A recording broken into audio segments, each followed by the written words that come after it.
Welcome back to the Stoke Event Podcast. Thank you for joining us for episode 8 with Alex Forrest, former president of the Manitoba International Association of Firefighters. During this episode, Alex and I discuss the cancer epidemic in the fire service. We talk statistics, specific cases, risk factors, and bad habits, and Alex explains presumptive cancer legislation and why we need it. Alex also tells us he is hopeful that this will land in the UK and firefighters and their families will begin to receive the support they deserve. It's just a matter of time.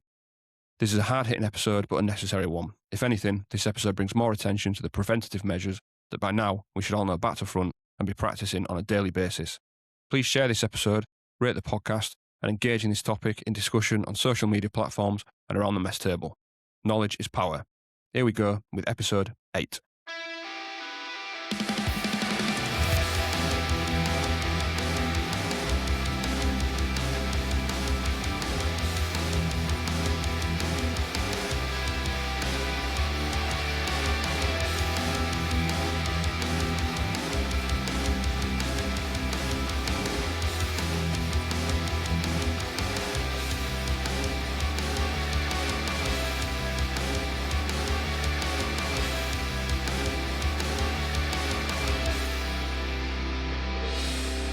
So where in the world are we finding you today then? Well, I'm at home. I'm in British Columbia, Canada, just in an area called the Okanagan, which is just in central British Columbia. Lovely. I do know I have, we spoke, didn't we, when we met at the, Yeah. just for a bit of background, me and Alex met at the FBU Health and Safety Summit earlier this year. And that's where we sort of got talking about all the things we're going to chat through today. So I am familiar with your part of the world. I've been a couple of times and it's one of the most beautiful places on the planet, I have to say. So very envious of where you are. Absolutely. So I guess to start with, if we just start with a bit of an introduction of who you are and your personal professional background, if you're happy to run us through that. Yeah. However you want to do it. Perfect. Sure. My name's Alex Forrest. I'm a health and safety advocate for occupational cancer and firefighters. First and foremost, I was a firefighter for 34 years in the city of Winnipeg. I became a fire officer, captain in the fire department. While a firefighter, I received my law degree and I actually practiced law for a couple of years. Then I made the mistake of going to a union meeting and arguing with the union president. And 25 years later, I was retiring after 25 years of being involved in the local union. And I was also the national rep for firefighters across Canada. I was the Canadian trustee. I was the Canadian rep for the International Association of Firefighters, the largest union in the world. And I am a published author. I have written a number of articles around the world. I co-wrote a book with some of the leading epidemiologists in the world on occupational cancer, compensation, and the science behind what's called presumptive cancer legislation for firefighters. Which, as we've discussed, is something that unfortunately we haven't got here in the UK, and I think we're quite far behind other parts of the world, like Canada, unfortunately, which I know is something you are working on. You've been over here in the UK looking at how we can progress the issue, haven't you? So I guess what I wanted to ask, you said you went to a union meeting to argue certain issues. I guess, did you find that there was a bit more in common there than you expected and you ended up getting more involved with them? Well, when I became president of my local Winnipeg, it is a larger department. It's 1,600 firefighters. And the first thing I realized that within just a couple years, we had a large number of firefighters that were dying of occupational cancer. And there was no ability for them to get compensation. There was no support. Matter of fact, within a 1.5 year period, there was 5 firefighters that died in Winnipeg of brain cancer. And they were all from the same station. They were all no more than 55 years of age, and they all had very severe cancer. The doctors all told me it was a very aggressive cancer, and unfortunately, all 5 of those firefighters died of that cancer. And and so that got me interested in the issue, saying, "Well, wow!" I'm talking to the older firefighters and just knowing the amount of cancer in our firefighting. Firefighters always knew that cancer was a risk of firefighting, but it was never acknowledged by the government, never acknowledged by compensation. So when firefighters were getting diagnosed by cancer, they were basically the government would turn their backs on firefighters, and it would basically throw the families into financial despair. So 5 from the same station. Do you think there's any link to any? I mean, surely there's got to be a link to sort of the type of incidents maybe that they were attending. Do you think in that particular area, if there's 5 from the same station with the same type of cancer, do you think there's any link to any specific incidents there, or is it too difficult to say? Yeah, dealing with science are very conservative. To be able to say that conclusively is almost impossible to say one incident caused the cancer. And that's why presumptive cancer legislation is a presumption that if a firefighter gets cancer, they got the cancer because the cumulative effects of the exposures of class 1 carcinogens over a number of years. So it's very difficult to do one fire. And that was really the reason why each time we tried to get compensation for these firefighters, it was turned down. Because normally in compensation, you would go to the compensation organization, whether it's workers' compensation or insurance or whatever the country does to support their firefighters. Say if a firefighter falls through the floor, they would be compensated. Well, it was impossible for us to show what fire caused the cancer. So that's what kicked in what was called the presumptive cancer legislation, which I'll explain a little bit more detail later. So So how far back are we going then when this? So when was it that Canada actually had it had it implemented? yeah, it was. We actually started taking it. Manitoba was the first province in Canada to get occupational cancer recognized in legislation under what's called presumptive cancer legislation. That was in 2002. And Right. prior to that, we had not one firefighter in Canada was ever covered by occupational cancer through legislation. And this presumptive cancer legislation, while I was in law school, I actually did a thesis on why firefighters were not being covered for occupational cancers, even though we knew that the exposures were covering it. Even as far back as 1980s, 1990s, there was science Wow. around the world that Yeah. showed that firefighters are at a higher risk, but it was really ignored. So what I did is I looked at a type of law, presumptive legislation, which reverses the onus, which basically is a legal tool to allow the firefighter to have an easier, fairer route to be compensated.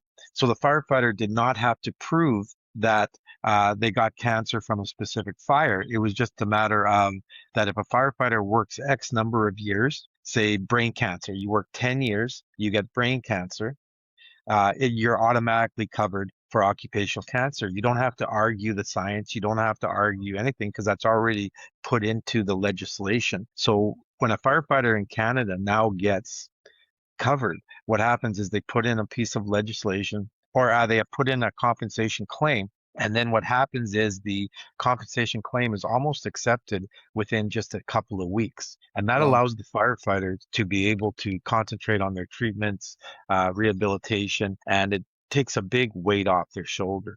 Yeah, they don't need to worry that they've got to pay the bills, do they, and put food on the table and support the family. Yeah, like it's a really, firefighting really is a caring profession. Like it's really a tragic irony that this profession we love so much is so hard on us. But when I talk to firefighters, and I'm really one of the first people that firefighters will call many times when they get occupational cancer because they want to see if they're covered.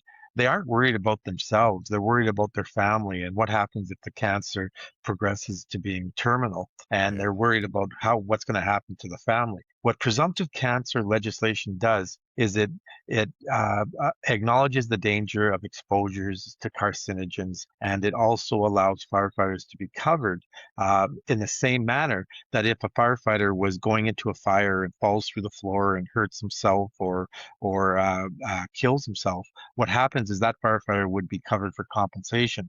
So it's covered in the exact same way as a traumatic on-scene fire, and that's just changed the world in Canada. And so it started in 2002. We started with 5 cancers. Then it spread to the other jurisdictions. We have 10 provinces in Canada and 3 territories. And within 15 years, every single province and every territory had presumptive cancer legislation. And it started with 5 cancers, and today we're over 20 cancers that are now covered in Canada. And it was really replicated in the United States, many of the states. In regards to presumptive cancer legislation. And in 2011, I was invited to come to Australia, and 30 trips later, Australia became the third country in the world to get presumptive cancer legislation based on the Canadian uh, Manitoba Canadian model. Oh, well, hopefully it won't take, man, I don't know how many trips you've made over here, but hopefully it's not going to take 30 trips for you to come over to the UK before we get it here. Yeah, I mean, that's amazing. So which was so Canada was Canada the first or the second country to Well, get it? believe it or not, the first jurisdiction in the world was California, but it was more Right. along the lines of pension and sick benefits because they Yeah, don't have okay. universal health care. But in Yeah. Canada, we basically took it to another level so that they would be compensated in the same manner. And now we have not only provincial funding for compensation, but there's also a federal grant that's given to each family when a firefighter dies of cancer, which is approximately 300,000 Canadian dollars that Right. assist the family as well. Yeah. That's good. I mean, you can't, there's no way you can possibly put a figure on losing a loved one, is there? But at least there's something, there is something there that will take the burden off of the financial burden, because that must be such a big worry when firefighters are in that position, that, like you say, they care more about the families than themselves, and it's, you worry who am I going to leave behind, and what's gonna happen without me here. I think that's probably got to be the main concern for everyone in that situation, really. Like you say, firefighters are selfless people, and they spend their careers helping other people, so it's only natural that they wouldn't think of themselves first. Right. And one thing about the cancers that firefighters get, and doctors have told me, firefighters not only get cancer at 2 to 3 times the rate of general population, but firefighters will get cancer earlier in life. So the cancers are more aggressive, they metastasize more. And by getting cancer earlier in life, you're getting, many firefighters have young children. And it's just a devastating thing to realize that one of the main salary earners in the family is going to be uh, gone.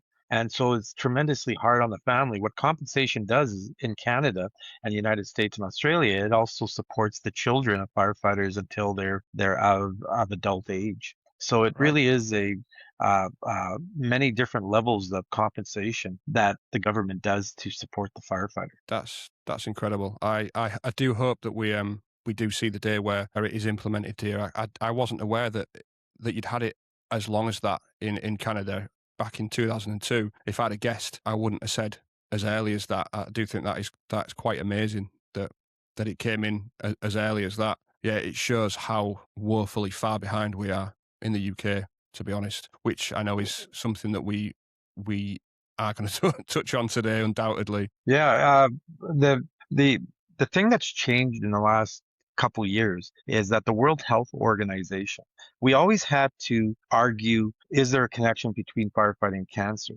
That's no longer the case anymore because the World Health Organization has a cancer arm called the IARC, International Agency on Research on Cancer, and they look at carcinogens, they look at professions. And I was granted observer status in 2015. And I attended a number of these meetings. They call them monographs, and it looks at chemicals. And that's when I was very aggressive, very pushing to the organization to look at firefighting as a carcinogenic element, which is quite a amazing thing to say that you want firefighting to be classified in danger in the same way tobacco products are or benzene. And in 2022 in Lyon, France, we gathered, and at that time, I was the only non-doctor that was granted status to be there. Right. And we looked at firefighting, and IARC made the astounding statement of saying that firefighting, an occupation in itself, is carcinogenic to humans. So So if you just, sorry, go ahead. no, sorry. So I was going to say, so that is down to a lot of the work that you've done to push them in that direction then, undoubtedly. Absolutely, because I had sat on some of the largest studies in the world as technical advisor in Australia and Canada and the United States. So I'd sat on various studies to be able to look exactly what the science was. So when I was in Lyon, France, talking with the other epidemiologists, leading cancer experts around the world, I was able to talk on them on one-on-one. I had educated myself over the years on statistical significance, on medical probabilities, and I was able to talk on all the different studies because there wasn't a study in the world that I did not know or did not understand. So I was able to talk with them, and I think that sort of pushed it along. And so when they said that firefighting is a class 1 carcinogen, and if we just hold that thought for a second, just think, simply because a firefighter goes into work, what happens is that firefighter is going into an environment that's going to cause cancer on the same level, danger level, as tobacco, diesel particulates, benzene, all these cancer causing elements. Firefighting is now grouped in with those dangerous chemicals. Yeah, I mean, it shows, doesn't it? It shows how long we were. I mean, as firefighters, that we were unknowingly taking on those risks. To be honest, I mean, when I joined, Yeah. it wasn't even a discussion. To be honest, really, I mean, you're well before my time. I joined in 2010, and it obviously the risks were known then, and it should have been a discussion, but unfortunately, it wasn't really a talking point. And I'd been in a few years when I actually discovered what the risks truly were. Yeah, it really is true that the United Kingdom is probably 20 years behind Canada, United States, Australia in the acknowledgement, the compensation. And what the compensation is it's also a route to prevention as well. Because if the government has a stake in keeping firefighters healthy because they want to limit claims, so you see a large influx of money coming into Canada, United States to prevent the cancers, because that's our ultimate goal, is that we hope one day we don't need this legislation, that firefighters will not get cancer at a higher level than the general population. So we are really pushing that as well because it does lead to prevention. And I was recently in England, and I was talking to many of the firefighters, and I was at a hall, and I had seen the different occupational hygiene and such. And right now I sort of work around the world. So I work with firefighters in Africa, in Asia, Australia, New Zealand, Scandinavia, and Poland, Israel, etc. And what I'm seeing is that the United Kingdom is equal to almost like a third world country when it comes to recognition of occupational cancer Yeah. for their firefighters, and it's really shocking. And and I've since I've been back from Britain, I've been trying to think, why is there such negativity to supporting firefighters by many of the politicians, by many of the medical professionals there, especially when the World Health Organization has conclusively said that firefighting causes cancer. So we need to ensure that firefighting becomes a safer avenue for detecting those chemicals, for stopping those chemicals. Because the crazy thing about our job is that no matter what, every single time we go into a fire, we're going to come in contact with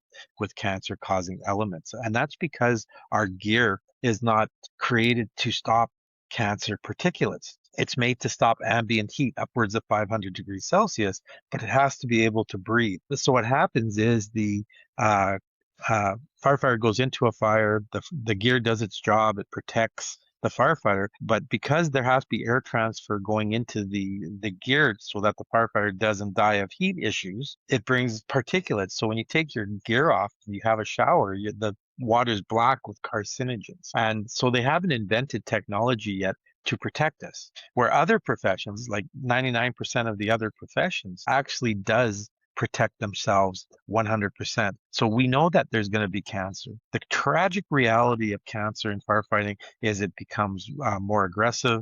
It hits us earlier in life, and the rates of cancer are going up in firefighters, not going down. So we really need to get England and Europe on board with compensation, because the compensation is going to be needed for at least a generation of firefighters. Yeah, you're not wrong, and it is sad to see. I mean, I do know firefighters that unfortunately that have died of cancer, and it's just such a difficult thing to see happen. in front of you, and it's, you know, especially like you say, without the presumptive legislation, there's a bit of a helpless element to it as well, and it's just such a frustrating thing to watch. What do you think it's gonna take really for us to get it, and uh, what is it that's blocking presumptive legislation? I know that you went into it at the Okay. summit, but I'd love to sort of get your take on why we haven't got it yet. Really, is it This just is because we're slow, or right. because is it deliberately being blocked? Yeah, no, it's deliberately being blocked because other countries, Norway just created one of the first pieces of presumptive legislation in Europe, and England has basically turned their backs on that. And right now we have tremendous leadership, but it's the FBU, it's the Fire Brigades Union, and Steve Wright and Adam, and they're working their butts off to push the Yeah, issue forward, but totally agree. there's no support from the fire chiefs, which is astounding. There's very little support from the medical community, and I'm and I have my theories of why. I think there's been such strong labor relations. I think the chiefs are very wary of this because of one issue and one issue only, and that's cost. Yeah, I hate to say it, there's a reason why tobacco products was not identified as cancer causing for until 20 years of investigation when they knew on yeah, day one that tobacco products cause cancer.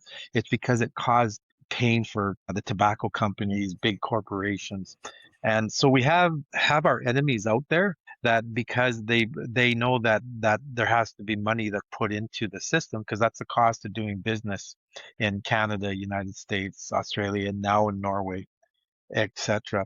And the fire chiefs really are supporting that negativity against presumptive cancer legislation. Where in Canada, United States, Australia, we now have the fire chiefs on board, and they advocate for proper cancer legislation as much as the unions do.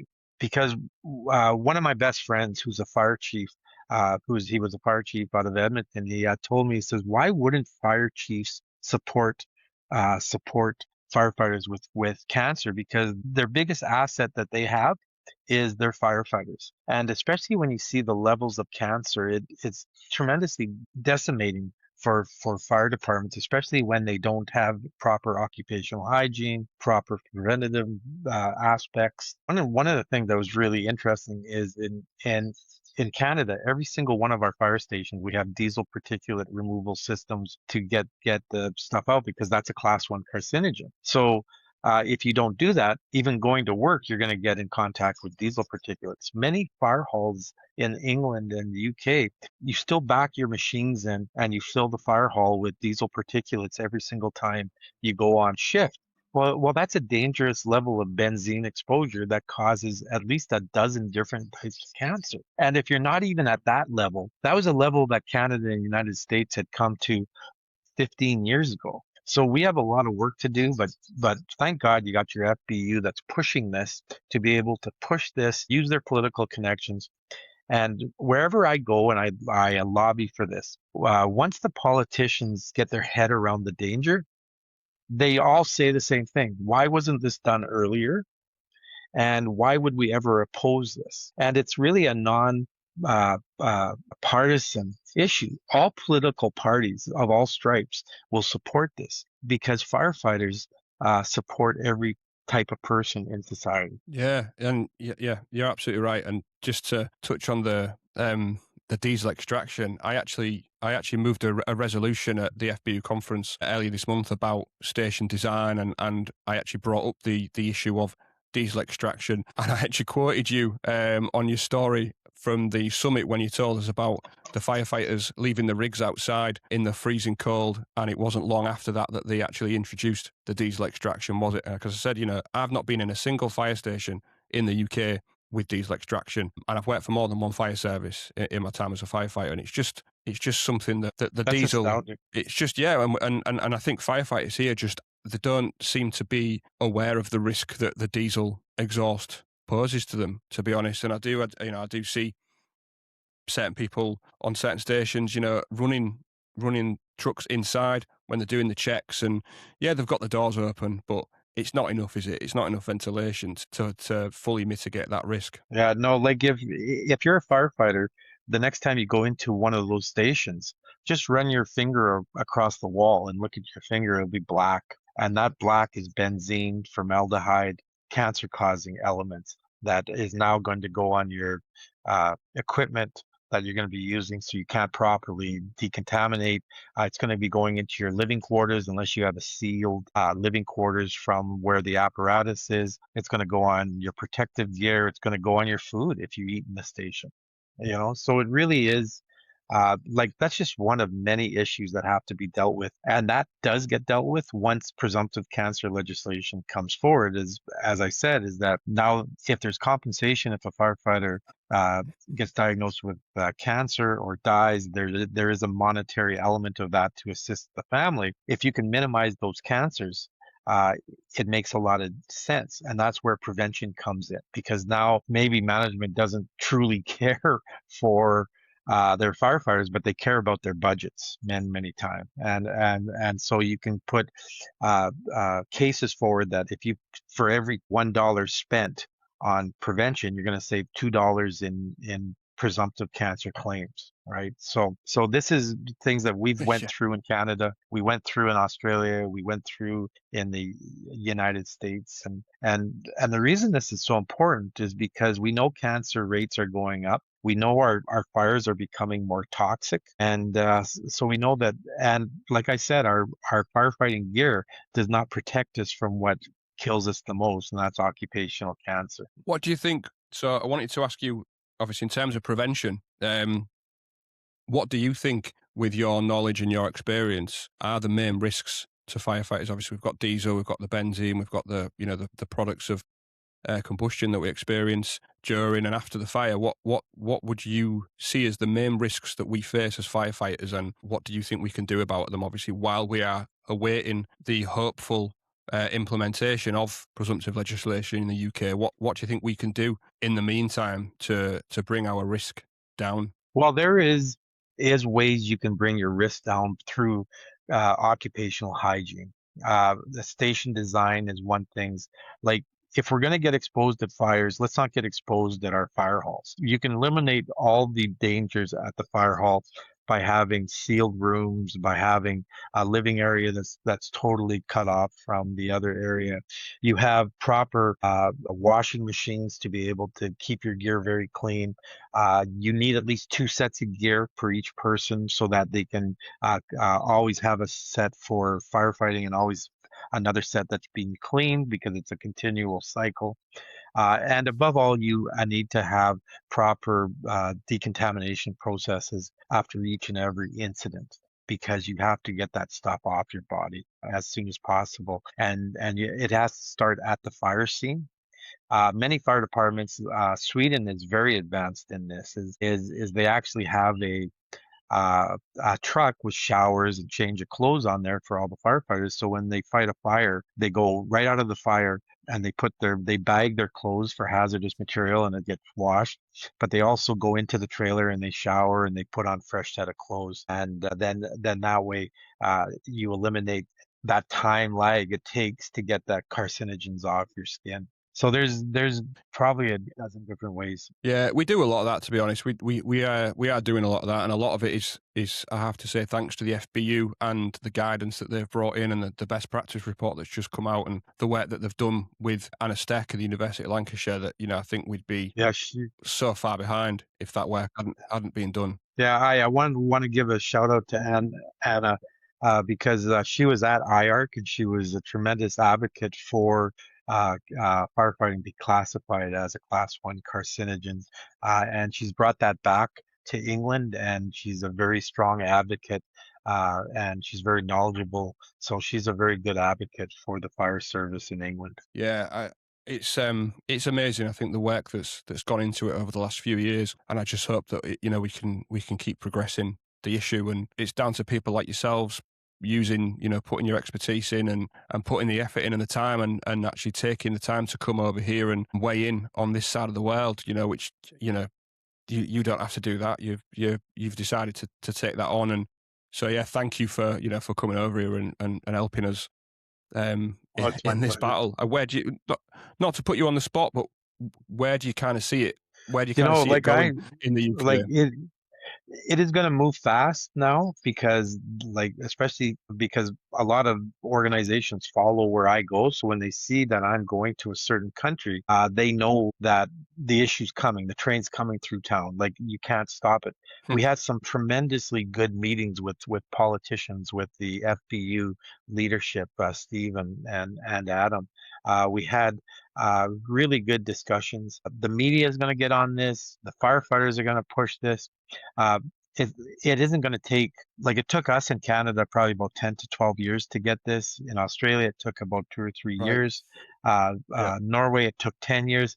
Uh, I, if I had to guess, it would be probably about a 3 to 4 year push, and you will get presumptive Right. cancer legislation. And I know I've talked to your leadership, your general secretary and such, and he's made it a priority because he knows that it's only going to get worse, and the firefighters are going to have higher levels of cancer, so it has to be dealt with. And I have committed whatever they need from me.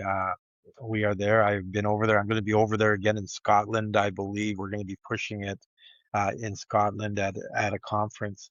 Hopefully we can get more media, we can get the firefighters going, and hopefully the politicians will take this on as a legacy issue to ensure that England become or the United Kingdom becomes the fifth country in the world to get presumptive cancer legislation, and especially when it's just began in Norway. Norway copied the Canadian model too, so it's a very simple piece of legislation that's easy to insert into your current system. And one of the reasons why I think it's going to be faster in England and the UK is because you have a parliamentary system which is very similar to our system here in Canada.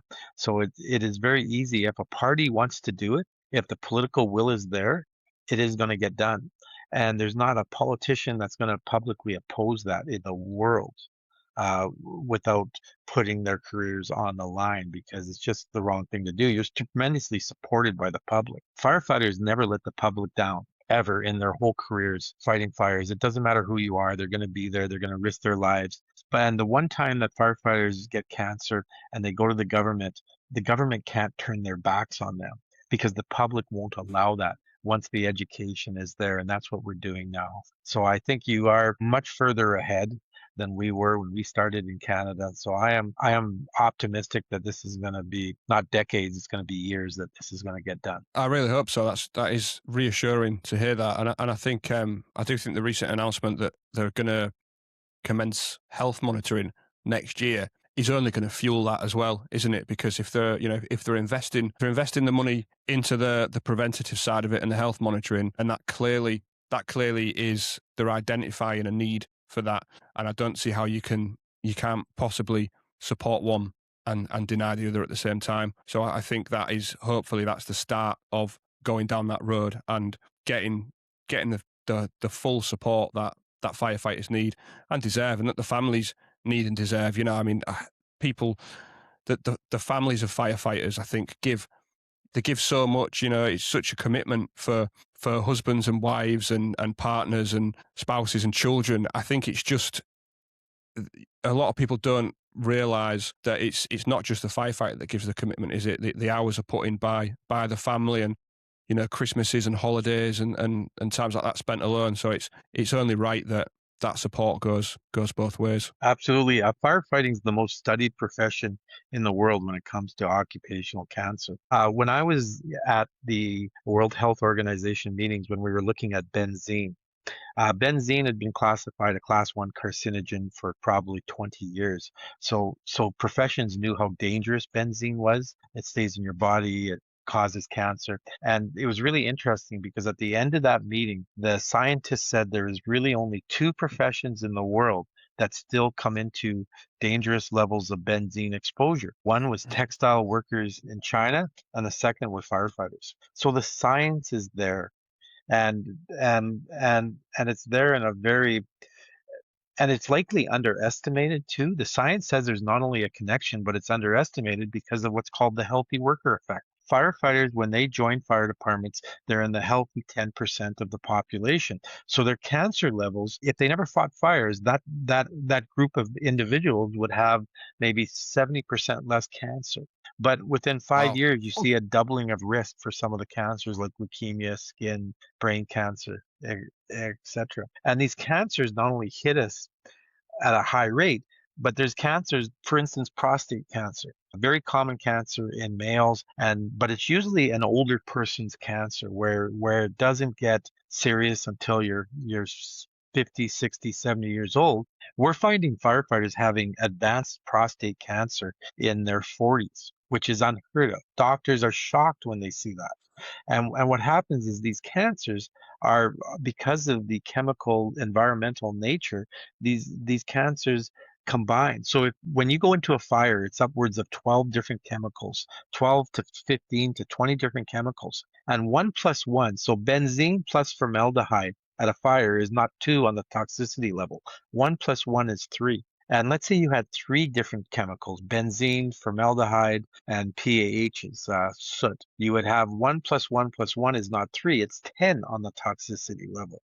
And just imagine as that goes up, it's called the synergetic effect because the combined exposures of toxic chemicals have a greater risk to our bodies. And that's why the cancers firefighters get are usually more aggressive and they hit you much earlier in life. So it's because you're getting a higher dose and, well, a higher dose and multiple doses at the same time. So your risk is multiplied, isn't it? Because I guess it's you're vulnerable from different angles and to different types of exposures all at the same time. Yeah, one of the things that we're now finding is science. Science 15 years ago was all epidemiology, and what epidemiology is the rate of cancer in a group in a society. So the rate of cancer for the general population is classified as a zero, but firefighting is classified as a two, which is a doubling of risk. So what happens is you have these cancers that hit us at such a hard level, it affects our DNA within our system. And we now have advanced studies called DNA methylation that looks at our DNA because when it comes right down to it, how we get cancer is our DNA RNA gets distorted because of the chemical exposures, the continual chemical exposures. Your body does not have the ability to keep fighting those chemicals out. And what happens is it causes tumors because the DNA breaks down and it allows your body to get cancer tumors. And we find that healthy firefighters, they have a biological age and you have an epigenetic age. When you join the fire department, you're 20 years old, you're in the top 10 percentile of fitness. At 20 years of age, your biological age is 20, but your DNA age is 16 or 17 because age Yeah. equates with sickness, with death, etc. By the time a firefighter's 30 years of age, that firefighter's 30 years old, 10 years of exposures, the DNA epigenetic age is not 30, it's 35. That's the average of what these Wow. studies are showing. So it advances your age, and that's why you get advanced cancers the older you get, because quite Right. frankly, So age is not a good thing. it's aging you rapidly, therefore you're deteriorating more rapidly. Right. And it's the immunity of your body. Like you're 20 years old, you can run through walls and in some ways your body is strong enough that you can have those chemical exposures. Your body's able to spit those chemicals out and there's no effect on your DNA because you're strong enough, you're young enough. But there's studies that show from 20 years of age to 40, your immunity level, your ability to fight those chemicals go down by 50%. So by the time you're 40, you have Wow. 50% of the immunity levels that you did when you were 20. From 40 to 50, it goes down an additional 50%.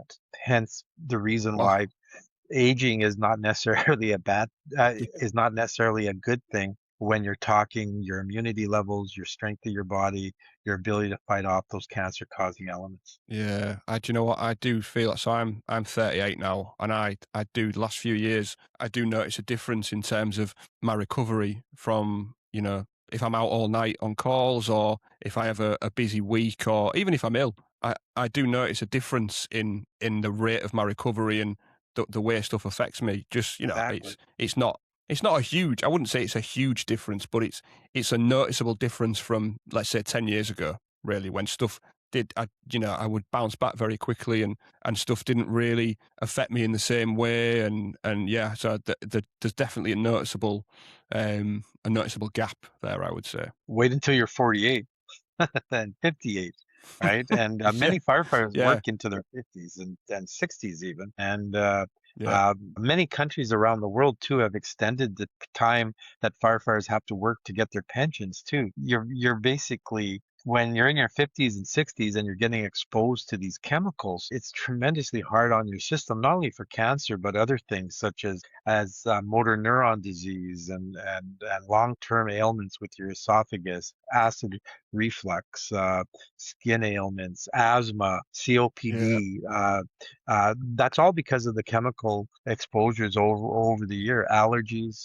You notice That is that with something that firefighting. I suffer with now, is acid reflux. I've been on antacids now for over a year, for acid reflux. So that's something that I've had had issues with recently. I call heartburn and acid reflux the firefighter's disease, right? Because it is Right. the poor sleep because of the shift work is also cancer causing. So this is not a good news blog in any way, shape, or form.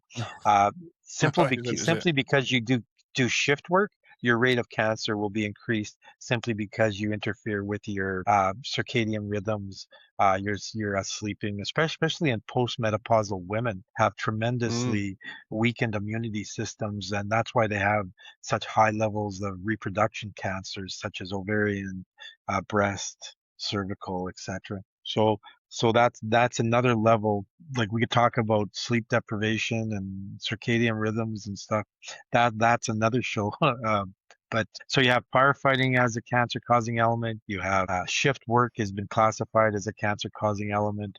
And then you have all these myriad of different chemicals and such that are increasing. Every single year, we get more chemicals on the market.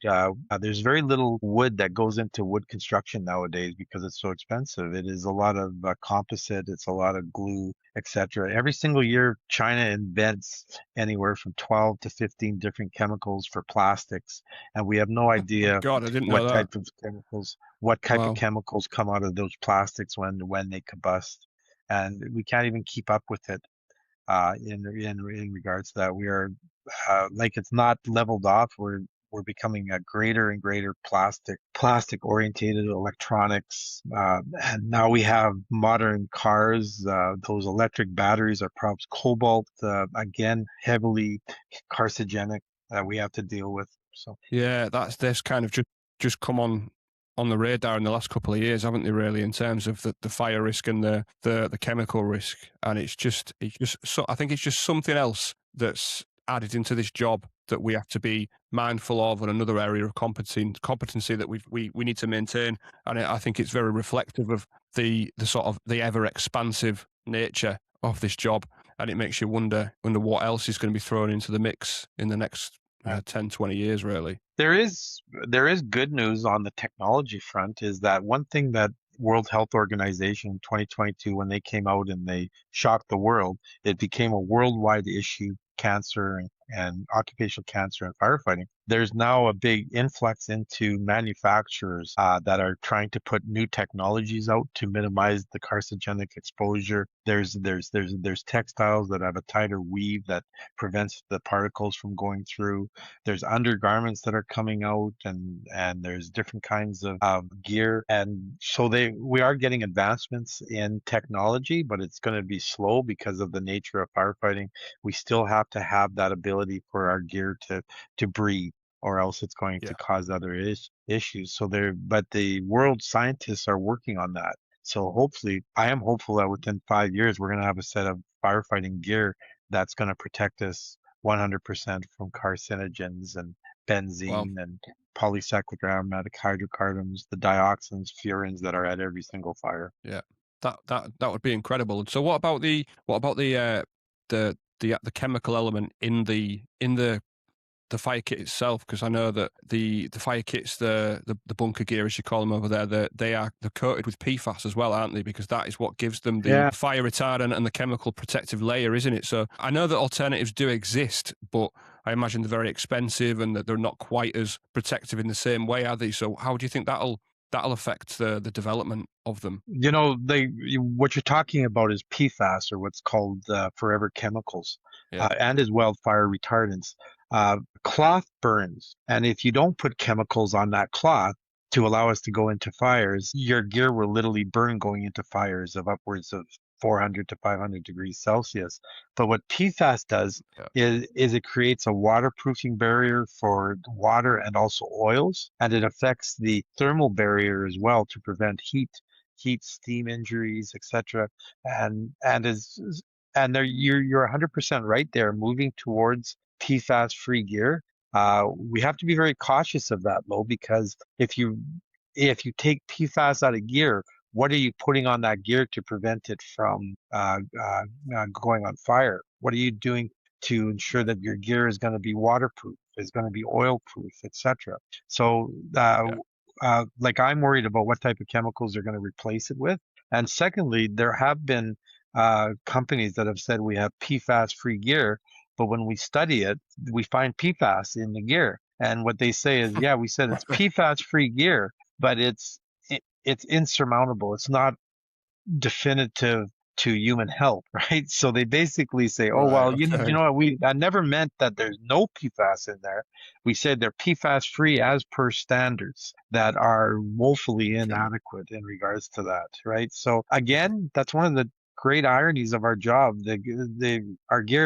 Our job is so dangerous when it comes to occupational cancer. Every time you walk into a station, you get exposed through diesel particulates in London. And when you put on your fire gear, you're exposing yourself to PFAS. And you expose yourself to PFAS at a time when you're doing extreme physical, you're sweating, and at that time your body's more palatable and you absorb those chemicals more readily when your skin temperature has increased. So even the gear we wear likely contributes to our cancer. The structural fire gear, basically wear that as little as possible, only wear that when absolutely necessary, is what you're saying, Absolutely, and basically. store it Yeah. and store it in a place that vents out to the outside, so it's not off gassing within the fire station, and have proper Right. cleaning elements to be able to clean it properly and stuff. And we're only talking uh urban professional firefighters.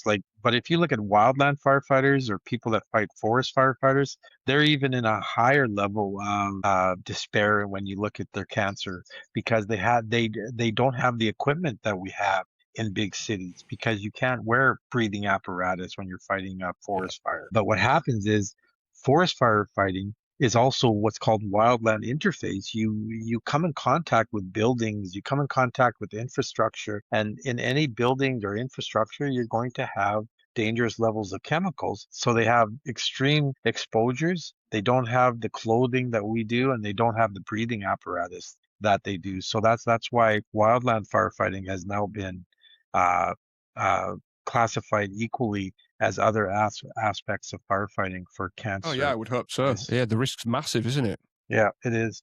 And firefighters today is like, I know in Canada, United States, if you're a firefighter in a major city, you're going to be going out on those forest fires too, because a lot of our cities are surrounded by forests and such. So you're seeing higher levels of exposure in wildland interface firefighting as well. So again, our exposures are going up.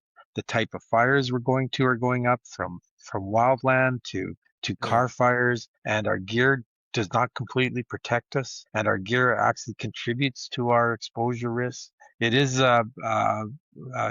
in some ways you just can't make this up about just how dire our situation is as firefighters, and that's why it's so shocking that the United Kingdom is not even considering at this time to have presumptive cancer legislation. Yeah, unfortunately, it's all about the cost, isn't it? Which, when it comes to health and safety, the cost shouldn't be. It shouldn't be a factor, but unfortunately, it always is. It always comes down to money, unfortunately. But yeah, we are Yeah. woefully behind. Ab- Um, Absolutely. The ironic thing about cost is you can minimize the cost tremendously through prevention and such as well. So the costs are usually in every single jurisdiction I've ever been to, the people that oppose this put out costs that are astronomical. They're not justifiable. They're probably a fraction of what the actual costs are. And we can even minimize that with proper occupational hygiene, prevention, money, etc. So what happens is the costs are exaggerated. And when we get presumptive cancer legislation, the costs are usually 10% what the first figure was for the cost for presumptive cancer legislation. Our opposition usually says this is going to bankrupt the fire department. It doesn't. It's just the cost of doing business. And Yeah. many of the fire chiefs that fought us are now our biggest proponents and helping us now because they've realized that what a mistake it was to fight us at any time. So And that's good. That's great that they can recognise and admit that it was a mistake. I think that's to be commended when somebody can say, we made a mistake and now we're going to do everything we can to put it right. I think it's, that should be respected and commended, that, because a lot of people unfortunately cannot admit when they've made a mistake. absolutely, absolutely. So I wanted to just touch on something you said about the gear off gassing. That's even clean gear, is it? That's the PFAS coating that is off gassing from the gear. Is it when it gets hot? yeah, so when you go into a fire, you're going to get particles on there: benzene, formaldehyde, polycyclic aromatic hydrocarbons, dioxins, furans. So you come back to the fire hall and you wash your gear. You would think your gear is going to be completely clear of carcinogens. Well, there's studies that show that even the best washing conditions with the best type of washers can only get out 50% of the carcinogens. So after it's Right. clean, your gear is still off gassing. Your gear still has PFAS that has been broken down because of the heat. It has benzene that's off gas. You can actually detect the off gassing from clean gear. That's why you have to store the gear in a proper place. That's why you can't bring your gear into a living quarters. That's why you can't take your gear home, etc. So it is a crazy thing. There is new technologies that are coming that are trying to go deep cleaning through what's called carbon dioxide blast, where you basically put it into a cylinder, carbon dioxide goes in there, it goes through the gear, it goes through the textiles, and it can eliminate upwards of 95% of the carcinogens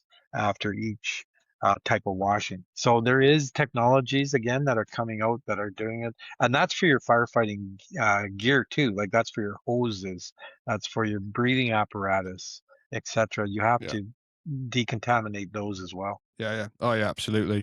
There's always a push for a clean up after a job and cleaning the gear. I'm quite big on cleaning gear and not putting dirty stuff back on the truck, which unfortunately does happen. But yeah, you just have to keep an eye on it sometimes. As with everything, it's culture, isn't it? And trying to change the Yeah. culture. Unfortunately, we've still got a little bit of way to go in that, but it is getting better, and I think we're heaps on from where we were even 5 years ago. Yeah, when we started, firefighters always took their gear to their living quarters because they wanted it close by their turnout pants. They jump in. It was a badge of honor to have dirty firefighting gear. Now in Canada, you walk into any fire hall, it's immaculate. It is so clean. The gear is properly stored. There's no dirty gear anywhere. It's just not tolerated by the firefighters. So it has been a cultural change, but it took time, and we're just starting in England right now as we're trying to just get presumptive and trying to educate the firefighters just how dangerous it is.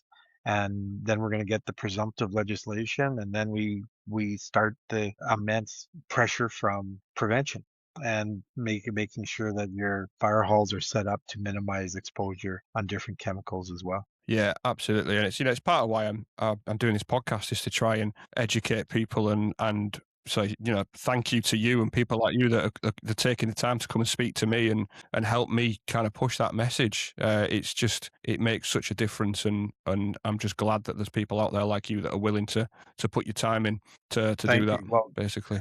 Well, you know what? Like, I really applaud you for doing this. Like, it's the first step to presumptive legislation in the United Kingdom is we need to uh, educate firefighters. We need to educate the public. We need to educate the media. We need to educate the politicians. And many times you even need to educate the doctors, because the doctors many times simply because you're a doctor doesn't mean you're an expert in occupational health of firefighters and epidemiology, right?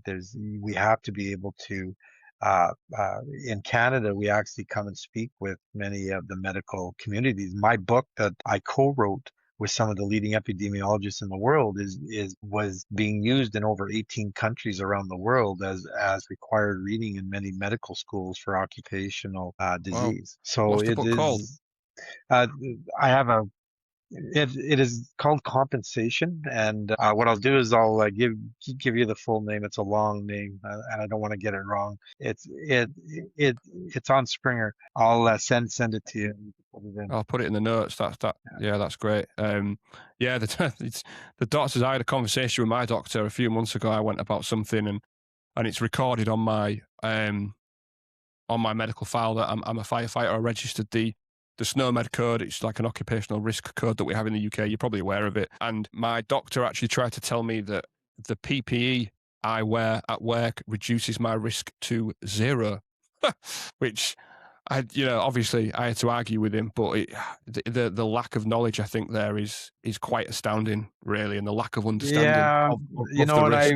I have my stepdaughter is a doctor, and I have tremendous respect for the medical profession. But sometimes they just because you're a medical professional does not mean that you're an expert in all elements of the medical issues. And what I find is there's tremendous myths about firefighters, and I even saw that at the highest level of the World Health Organization, where they would make outlandish statements that firefighters smoke more than the general population, where we know in every single country around the world we've ever looked at, firefighters smoke much less than the Yeah. general population.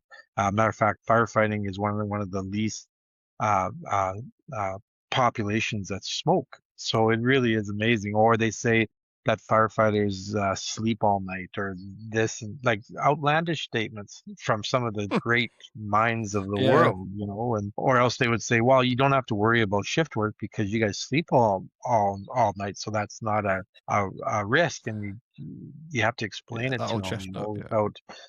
without shaking your head, right? And so it is and I think that's helped is to have a voice within the World Health Organization where we Mm. can do up those myths. I actually, one of the funniest stories I ever had was one of the top scientists that I had met in IR actually made a statement about skin cancer, saying, well, we know why firefighters have a high level of skin cancer. And so I looked over and I said, well, why is that? It's because of cancer causing elements and absorption. Skin's the biggest organ. No, it's because firefighters are in calendars and they suntan a lot, and it was just crazy stuff that they were saying. Wow. And Yeah. these are medical professionals, right? And there's a lot of myths about firefightings Yeah. that does not help us when we're dealing with such a tragic situation. Yeah, absolutely. Yeah, not to pile on the sort of depressing side of it, but I did want to briefly touch on epigenetics, because I think that was something that you mentioned at the summit, and I know Yeah, that plays a factor in how it affects different people, and could maybe emphasize the importance of the preventative measures to people. right. Yeah, so I just wanted to look at how that affects us, really. Right, like I said, the science has really been evolving the last number of years, and one of the areas is DNA methylation and epigenetics. This is the study of DNA and the impact of cancer-causing elements on your DNA when it comes to firefighters, where we do this from everything from blood and urine and such, and we can actually detect that through our DNA, and you can actually detect when you are at risk because your DNA is being manipulated so great. And this science has really come to light in the last 5 years, especially with immune therapy, where people are getting cancer and they're now realizing that some of the treatments don't necessarily help you. It hurts your immune system, which can help fight the cancer. So they're learning to use your DNA, your RNA, so you map out a treatment as well when it comes to this. So it's helping firefighters in identifying cancer risks. It's helping firefighters in identifying more targeted treatments of cancer. So it's not just a shotgun blast and hoping you're going to get the cancer out of your body. You now know what kind of DNA that particular cancer has, so you can use RNA, DNA methylation to be able to create a treatment for specifically for that Wow. cancer Right. gene. And we're seeing that, and it's probably some of the biggest advancements in cancer treatment is through the DNA mapping element. So That's it incredible. is an exciting, and there's more and more studies that are coming out, and especially with women firefighters, because women firefighters, I just want to touch on for a second, is we have so many studies for firefighters being connected to occupational cancer, but we don't have the same level of studies for female firefighters. And that's not because they don't get high levels of cancer, it's because they have such small numbers within the fire service. And if you look at statistical analysis, to be able to do a proper study, you need to have the numbers. Even firefighters have very low numbers, and that's why it's hard, and that's why sometimes you get studies that don't have any conclusions. It's not because there's not a connection to cancer, it's because the numbers are too small to hit the statistical analysis to be able to get Yeah. 90% certainty. So women have very little science that actually connects it in the same way that you do with male firefighters. But in DNA, we can show the exposures, we can show the environmental impact, especially in the female reproductive systems. So we are doing that more with females, and that's how we're getting female cancers covered in Canada. So now for years we had male reproductive cancers covered, but not female reproductive cancers. Right. We have now changed that across Canada, United States, and Good. Australia. Fantastic. Yeah, as it should be. Yeah, it needs to reflect the modern fire service, doesn't it? Yeah, Yeah. absolutely. Yeah. Do you think there's anything else that we need to touch on? I think we've touched on most of the stuff that I sent you. Is there anything else that you wanna capture? I don't want to take up too much of your time, but is there anything else that you think we need to Yeah, no, capture I today? like it's a lot of bad news for firefighters and families of firefighters when they look at cancer and such. But I can tell you that I'm very hopeful in the United Kingdom that you're going to be moving forward. You have tremendous leadership under the FBU.